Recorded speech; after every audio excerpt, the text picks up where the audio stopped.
সকলকে নমস্কাৰ মই প্ৰদীপ অঞ্জলিয়ে এইবাৰ হায়াৰ সেকেন্ডাৰী পাছ কৰি প্ৰাগজ্যোতিষ কলেজত এডমিশন লৈছে বিএসসি পঢ়িবলৈ তাইৰ ঘৰ হোৱালকুছি আৰু তাই তাত গুৱাহাটীত হোষ্টেলত থাকে তাইৰ বান্ধৱী নতুনকৈ বহু কেইজনীয়ে হ'ল আৰু সেই বান্ধৱীবোৰৰ মাজত খুব আন্তৰিকতা এদিনাখন সেই অঞ্জলিৰ বান্ধৱী এজনীয়ে ক'লে অঞ্জলি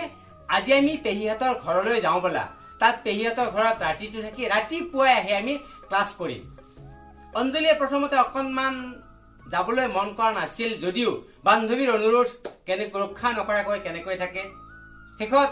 বান্ধৱীৰ লগত পেহীয়েকৰ ঘৰলৈ বুলি অঞ্জলি আবেলি ওলাই গ'ল সেই যে হোষ্টেলৰ পৰা বান্ধৱীৰ লগত অঞ্জলি ওলাই গ'ল আজিলৈকে কিন্তু অঞ্জলি হোষ্টেল তথা ঘৰলৈ উভতি নাহিল অঞ্জলি হেৰাই গ'ল এতিয়া হওঁ আমাৰ দ্বিতীয় কাহিনীটোলৈ দ্বিতীয় কাহিনীটোৰ নায়িকা হ'ল প্ৰিয়ংকাৰ ঘৰ ডিব্ৰুগড়ত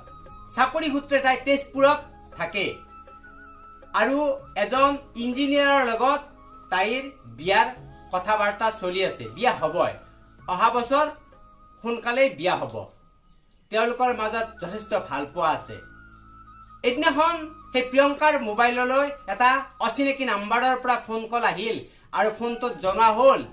যে তাৰ বন্ধু ৰাজীৱৰ এটা এক্সিডেণ্ট হৈছে আৰু গুৱাহাটীৰ হস্পিটেলত ভৰ্তি কৰোৱা হৈছে গতিকে সোনকালে তাই গুৱাহাটীলৈ আহিব লাগে আৰু গুৱাহাটীত আহি এই নাম্বাৰটোত যোগাযোগ কৰিব লাগে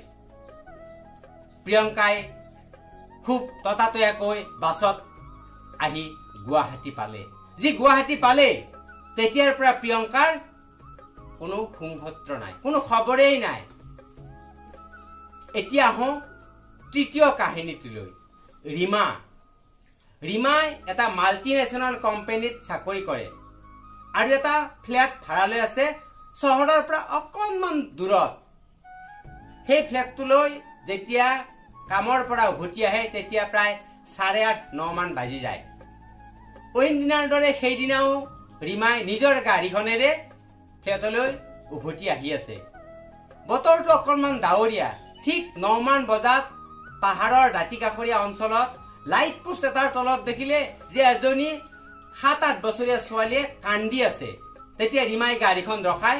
ছোৱালীজনীৰ ফালে আগবাঢ়ি গৈ সুধিলে মাইনা তুমি বাৰু এই ৰাতিখন কিয় কান্দি আছা তেতিয়া ছোৱালীজনীয়ে ক'লে বাইদেউ আমি পাহাৰৰ পৰা নামি আহি থাকোঁতে মোৰ দেউতাই পিছল খাই তলত পৰি এতিয়া মাত বোল নোহোৱাকৈ সৌ অকণমান দূৰত এন্ধাৰখিনিত পৰি আছে গতিকে আপুনি সহায় কৰক তেতিয়া ৰীমাই সেই ছোৱালীজনী হাতত ধৰি সেই আন্ধাৰৰ পিনে আগুৱাই গ'ল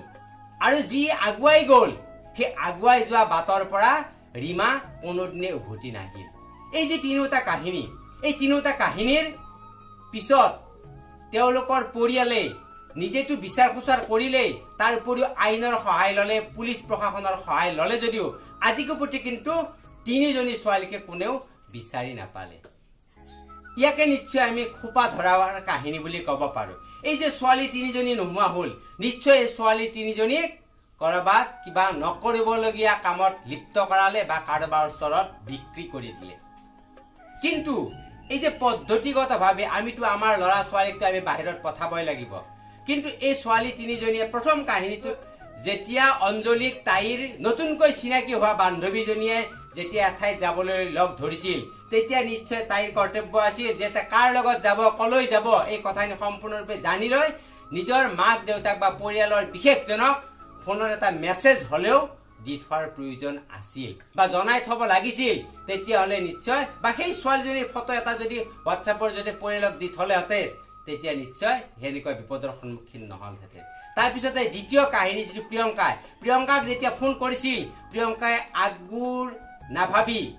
আগবোৰ চিন্তা নকৰি ততাতৈয়াকৈ সেই ফোনটোক ফ'ল' কৰি গুৱাহাটী পাইছিল আৰু নোহোৱা হৈ গৈছিল তাই যদি সেই সময়ত যিটো ফোনৰ পৰা ফোন কৰিছিল সেইটো ফোনৰ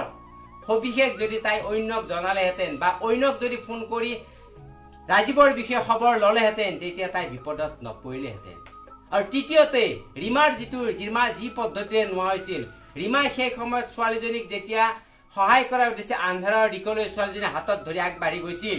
সেই সময়ত যদি অকণমান চিন্তা কৰি আৰু ওচৰৰ কাৰোবাক যদি মাতি আনি যদি আগবাঢ়ি গ'লহেঁতেন নিশ্চয় তেওঁ বিপদৰ সন্মুখীন নহ'লহেঁতেন। আৰু এই তিনিওটা কাহিনীৰ লগতে মই আপোনাৰ বা সেই ল'ৰা ছোৱালীবোৰক মই ক'ব বিচাৰোঁ, যদি কেতিয়াবা অচিনাকি মানুহৰ লগত যোৱা যায়, যদি কেতিয়াবা ৰাতি কোনোবা এখন গাড়ীত অটোতে হওক টেক্সিতে হওক উঠা যায়, তেতিয়া পোনপ্ৰথমে কিন্তু সেই মানুহজনৰ ড্ৰাইভাৰজনৰ আৰু গাড়ীৰ নাম্বাৰটো ফটো তুলি